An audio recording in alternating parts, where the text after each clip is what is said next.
মাছ রান্নার জন্য প্রথমে মাছগুলো লবণ মরিচ হলুদ দিয়ে মাখিয়ে ভাজা করে নিলাম।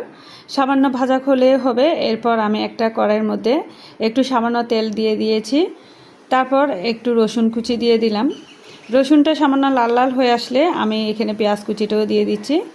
আমি ইদানিং তরকারির মধ্যে একদম তেলটা কম খাওয়ার চেষ্টা করছি, তাই তেল পরিমাণ একদম কমিয়ে দিয়েছি। আপনারা আপনাদের মতো করে দিলেও হবে। তারপর এখানে আমি পেঁয়াজ কুচিটা ভাজা করে নিয়েছি, একটা টমেটো কুচি দিয়ে দিয়েছি। টমেটোটা একদম ভালোভাবে সিদ্ধ না হওয়া পর্যন্ত আমি পেঁয়াজের সাথে এখানে রান্না করে নিলাম। টমেটোটা একদম গলে গিয়েছে। এখন আমি যা যা মশলা লাগে সেগুলো অ্যাড করছি। প্রথমে স্বাদ মতো লবণ দিয়ে দিয়েছি, 2 চামচের মতো মরিচ গুঁড়া, হাফ চামচের মতো হলুদ গুঁড়া আর 1.5 চামচের মতো মাছের মশলাটা দিয়ে বেশ কিছুক্ষণ পর্যন্ত আমি মশলাটা কষিয়ে নিয়েছি। সামান্য পানি দিয়ে এই মশলাটা কষাবো। অনেকক্ষণ পর্যন্ত কষানো হয়ে গেলে উপরের দিকে তেলটা উঠে আসলে তারপর আমি এখানে কয়েকটা কাঁচামরিচ ফালি করে দিয়ে দিয়েছি। আরও কিছুক্ষণ কষিয়ে নিয়েছি। এখন প্রায় কষানোটা হয়ে গিয়েছে। আমি ধনিয়া পাতা কুচি দিয়ে তারপর মাছগুলো দিয়ে দিয়েছি।